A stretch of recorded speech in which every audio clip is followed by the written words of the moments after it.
আসসালামু আলাইকুম। Technique easy এডুকেশনের পক্ষ থেকে নবম দশম শ্রেণীর শিক্ষার্থীদের জানাচ্ছি শুভেচ্ছা। আজকের পর্বে আমরা খাদ্যের উপাদান আর খাদ্য পিরামিড এবং বিএমআই নিয়ে কিছুটা কথা বলবো।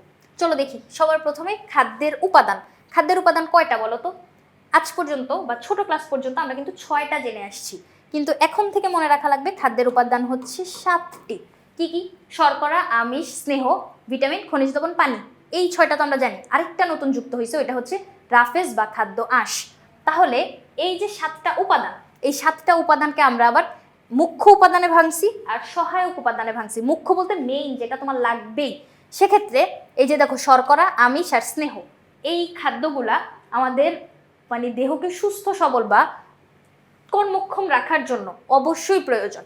শর্করা জাতীয় খাবার বলতে যে ভাত, রুটি, তারপরে মধু, গ্লুকোজ, এগুলো হচ্ছে আমার শর্করা জাতীয় খাবার।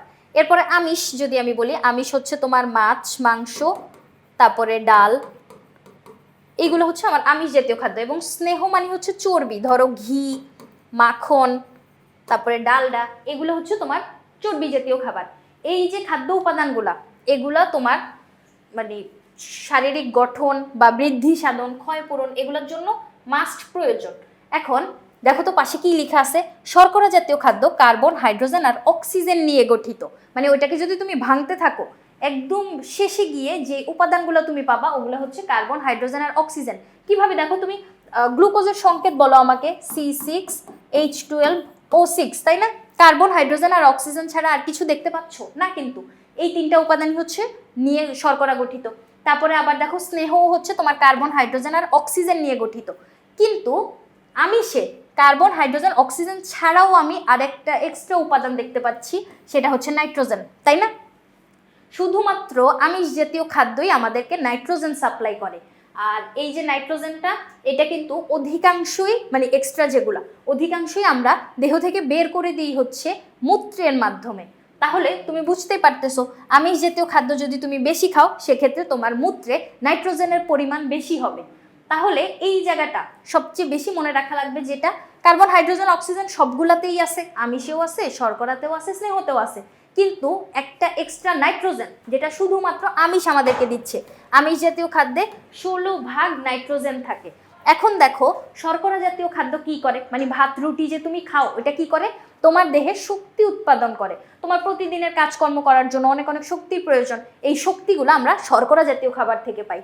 এরপরে দেখো, আমিষ কি করতেছে? তোমার বৃদ্ধি সাধন করতেছে। একটা জীব দেহ ছোট্ট থাকে, এখন ছোট্ট থেকে তুমি এখন কত বড় হয়ে গেছো, তাই না? তুমি নিজেই বুঝতে পারবা। এই যে তোমার বৃদ্ধি সাধনটা, তুমি ধরো ছোটবেলা খেলাধুলা করতে গিয়ে পড়ে গিয়ে তোমার হাঁটু ছিলে গেছে।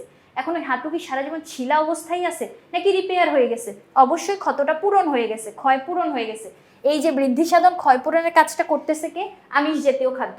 এরপরে চর্বি বা স্নেহ জাতীয় খাদ্য, এটা কি করে? আমাদের দেহে তাপ উৎপাদন করে, শক্তি উৎপন্ন করে এবং তাপ উৎপন্ন করে। এই যে তাপ উৎপাদনের যে কথাটা, এটা কিন্তু চর্বির সাথে মানে খুব বেশি মনে রাখা লাগবে। চর্বি শুনলেই যাতে তোমার মাথায় তাপ উৎপন্ন করার কথাটা আসে। তাহলে এই 3টা হচ্ছে ওদের কাজ। এরপরে সহায়ক উপাদান যেগুলো আছে, বাকি 4টা সহায়ক উপাদান, তাই না? কি কি? ভিটামিন, খনিজ লবণ, পানি আর রাফেজ। ভিটামিন কি করতেছে? আমাদের রোগ প্রতিরোধ ক্ষমতাটাকে বাড়াচ্ছে এবং রাসায়নিক বিক্রিয়াগুলোকে উদ্দীপনা যোগাচ্ছে। মানে আমাদের দেহের ভিতরে যে রাসায়নিক বিক্রিয়াগুলো সম্পন্ন হয়, ওগুলোকে আরো ফাস্ট সম্পন্ন হইতে সাহায্য করতেছে, রোগ প্রতিরোধ করা। দেখো, তাহলে যদি আমাদের কোনো দেহ যদি অসুস্থ হয়ে যায় অথবা যদি রোগ প্রতিরোধ ক্ষমতা কমে যায়, সেক্ষেত্রে আমাদের কি করা লাগবে? ভিটামিন সমৃদ্ধ খাবারগুলো খাইতে হবে। এরপরে খনিজ লবণ। খনিজ লবণ কিন্তু বিভিন্ন ধরনের খাবারের ভিতর কম বেশি থাকে। কি জন্য? উদ্ভিদ তো মাটির নিচ থেকে পুষ্টি নেয়। মাটির নিচে যে উপাদানগুলো থাকে, ওগুলোকে আমরা কি বলি? খনিজ উপাদান বলি না? ধরো মাটির নিচ থেকে স্বর্ণের একটা খনি পাইছে, সেক্ষেত্রে এই যে কি বলতেছি? স্বর্ণের খনি, কয়লার খনি। খনি ওয়ার্ডটা হচ্ছে মাটির নিচ থেকে উৎপাদন রিলেটেড। সেক্ষেত্রে খনিজ লবণটা, লবণ উদ্ভিদ মাটির নিচ থেকে পুষ্টি নেয়। তাহলে ওই যে কোনো শাকসবজি বা ফলমূল সবকিছুর ভিতরে হচ্ছে কিছুটা খনিজ লবণ থেকে যায়। তাহলে ওরা কি করতেছে? আমাদের জৈবিক কাজে অংশ নিচ্ছে। জৈবনিক কার্যাবলী সম্পন্ন করার জন্য তোমার বডিতে যে পুষ্টিটা প্রয়োজন, ওইটাই হচ্ছে আমাদের খনিজ লবণ দেয়। এরপরে দাও পানি। পানি কি করে? তোমার বডিতে যে কোনো তাপ মানে বিভিন্ন বিক্রিয়া সম্পন্ন হচ্ছে, সেক্ষেত্রে তাপীয় যে ভারসাম্যটা, ওইটা কিন্তু পানি রক্ষা করতেছে বা বজায় রাখতেছে। কারণ কি, পানি হচ্ছে শীতল করে, যে কোনো অনেক বেশি তাপ উৎপন্ন হলে তুমি যদি ওখানে পানি ঢেলে দাও কি হয়, কিছুটা শীতল হয়ে যায় না? তাহলে তাপের সাম্যতা রক্ষা করতেছে হচ্ছে পানি। এরপরে রাফেজ বা খাদ্য আঁশ, এটার আরেকটা নাম কি, খাদ্য আঁশ। এই যে আঁশ জাতীয় খাবারটা, এটা কি করতেছে, তোমার দেহে পানি শোষণে সাহায্য করতেছে। পানি শোষণ কোথায় হয় বলো তো? এই যে পাকস্থলী, পাকস্থলীর নিচে কি আছে, ক্ষুদ্রান্ত্র আছে। ক্ষুদ্রান্তের পরেই আছে হচ্ছে আমার বৃহদান্ত্র, এরকম দেখতে। এই যে বৃহদান্ত্রটা, এখানে ভিতরে তোমার একটা মাত্র কাজ সম্পন্ন হয়, খাদ্য থেকে পানি শোষিত হয়। তুমি যে খাবারগুলা খাইছো ওগুলা হচ্ছে তোমার ক্ষুদ্রান্ত্রে ভাঙতে থাকবে, ভেঙে পুষ্টি উপাদানে পরিণত হইতে থাকবে। ওই পুষ্টি উপাদান কোষে চলে যাবে। এরপরে যে উচ্ছিষ্টাংশগুলা, যেগুলো আমরা পটি করার মাধ্যমে বের করে দেই, ওই পটিগুলা যখন এখান দিয়ে যাইতে থাকবে তখন কি হবে, ওখান থেকে হচ্ছে পানি শুষে নেওয়া মানে নিতে থাকবে। অতিরিক্ত পানি যাতে দেহ থেকে বের হয়ে না যায়, ওই উচ্ছিষ্টাংশগুলা বা মল যাতে একটা কাইমের মতো মানে আকৃতি ধারণ করে, সেক্ষেত্রে এখান থেকে পানি শুষে নিতে থাকে। তাহলে পানি শুষার কাজটা কে করতেছে? বৃহদান্ত্র করতেছে, তাই না? পানি শোষণ করতেছে, বৃহদান্ত্র থেকে মল নিষ্কাশনে সাহায্য করতেছে এবং মলের পরিমাণ বৃদ্ধি করে। এছাড়াও এটা কি করে, আমাদের কোষ্ঠকাঠিন্য কিন্তু দূর করে, কোষ্ঠকাঠিন্য দূর করে, হজমে সাহায্য করে। তাহলে এই যে রাফেজ জাতীয় খাদ্য বা আঁশ জাতীয় খাদ্য কোথা থেকে তুমি পাইতে পারো? যে কোনো শাকসবজি, শাকের যে ডাঁটাগুলা, আমরা শাকের ক্ষেত্রে কি জানি, শাক তো একটা পাতার মতো জিনিস, তাই না? সেখানে ভিতর তো তোমার ওই যে শিরা উপশিরাগুলো থাকতেছে, ওগুলা যখন তুমি খাদ্য হিসেবে গ্রহণ করে ফেলতেছো, তুমি কিন্তু কোনো পুষ্টি উপাদান পাবা না। কিন্তু এই যে উপকারী এই কাজগুলা, এগুলো তোমার দেহে সম্পন্ন হবে। পুষ্টি উপাদান কেন পাবা না? কারণ এটা হচ্ছে আমাদের সেলুলেজ এনজাইম, মানুষের দেহে থাকে না, যার জন্য তুমি এই রাফেজের পুষ্টিটা পাচ্ছ না। রাফেজের পুষ্টি কিন্তু গরু ছাগল পায়, ওরা সারাদিন দেখবা ঘাস পাতা খায়, ওই ঘাস পাতার পুষ্টিটা তারা পায়। তাহলে এই যে উপাদানগুলা, খাদ্য উপাদান 7টা, এই 7টা নিয়েই হচ্ছে আমরা জানলাম। এরপরে আসো, একটা খাদ্য পিরামিড দেওয়া আছে, আদর্শ খাদ্য পিরামিড।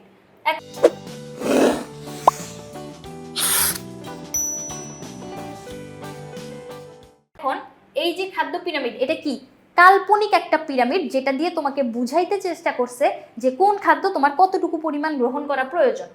দেখো এখানে সবার নিচে আছে হচ্ছে তোমার চাল, আটা, আলু, চিনি, দুধ, মধু।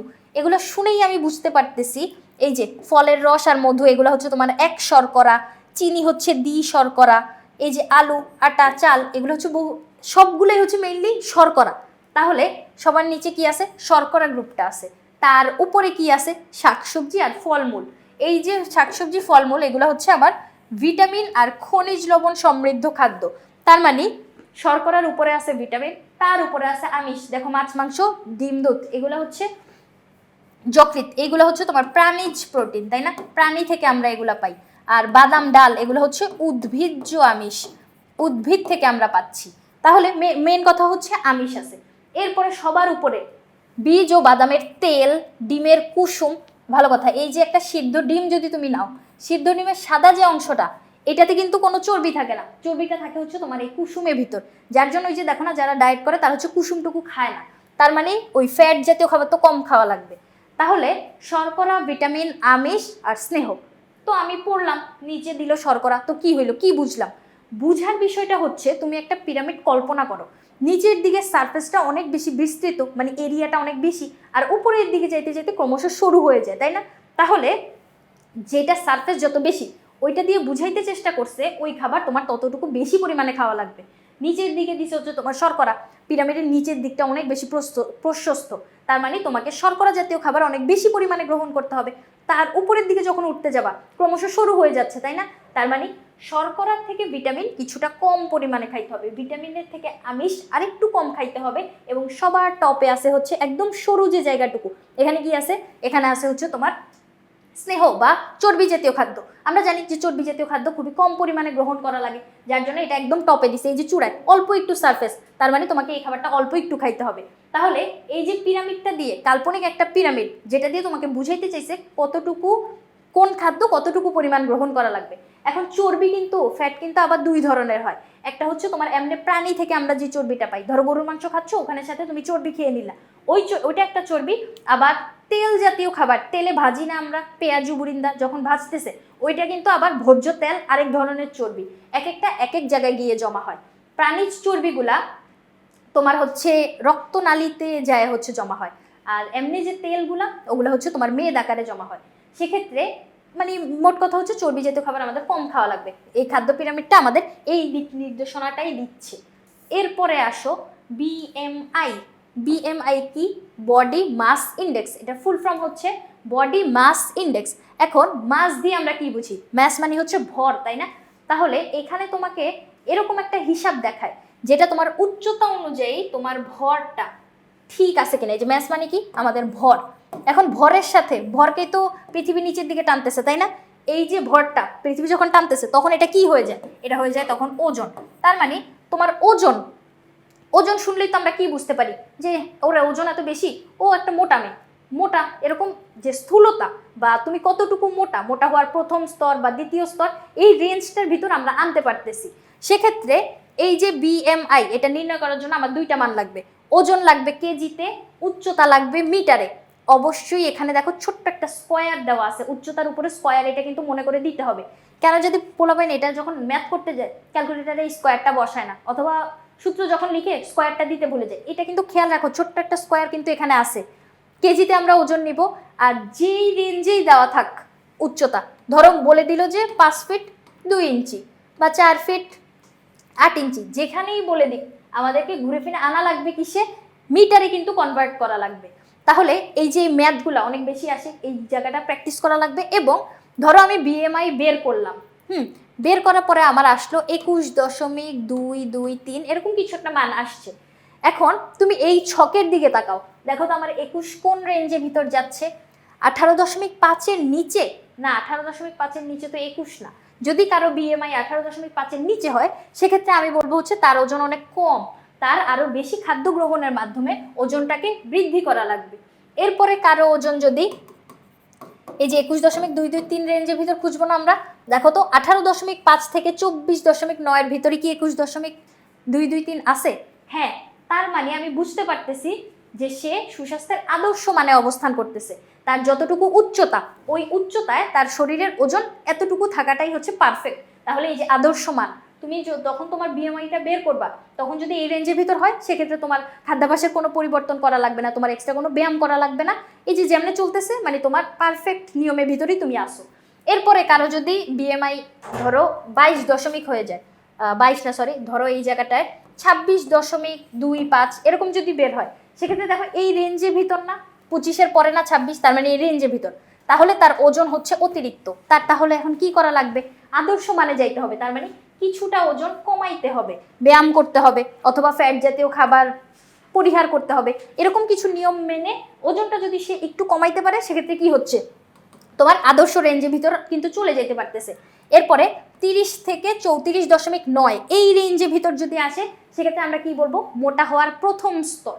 এরপরের রেঞ্জের ভিতর থাকলে মোটা হওয়ার দ্বিতীয় স্তর। তোমাকে কিন্তু এই রেঞ্জগুলো মনে রাখা লাগবে, এমসিকিউর জন্য যেমন গুরুত্বপূর্ণ, যেমনই ম্যাথ করার পরে তোমাকে জিজ্ঞেস করতে পারে, ধরো মিস্টার ক, তার ওজন দেওয়া আছে, উচ্চতা দেওয়া আছে, বিএমআই নির্ণয় করো, অথবা মিস্টার ক এর এখন করণীয় কি সুন্দর একটা জীবনযাপনের জন্য। সেক্ষেত্রে তোমার কি করা লাগবে? বিএমআই দেখে তাকে এই পরামর্শগুলো দেওয়া লাগবে।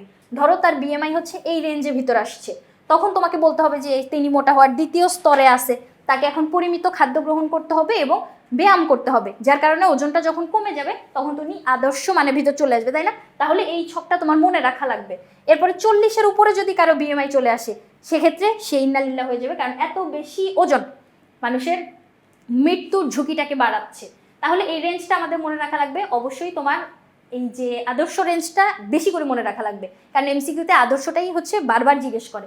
তাহলে আমরা কি করলাম? এখানে বিএমআই এর কথাবার্তা বললাম, যেটা দিয়ে হচ্ছে তুমি সুন্দর জীবনযাপনের জন্য তোমার উচ্চতার সাথে কতটুকু ওজন থাকা প্রয়োজন এটা নির্ণয় করতে পারবা, কিভাবে জীবনযাপন করা লাগবে এটা নির্ণয় করতে পারবা, এবং কোন খাদ্য কতটুকু পরিমাণে গ্রহণ করা লাগবে এবং কোন খাদ্য উপাদানের কাজ কি, এটা কিন্তু আমরা আজকের পর্ব থেকে জেনে ফেললাম। তাহলে আশা করি বুঝাইতে পারছি। পরবর্তী পর্ব দেখার আমন্ত্রণ রইল। ধন্যবাদ সবাইকে।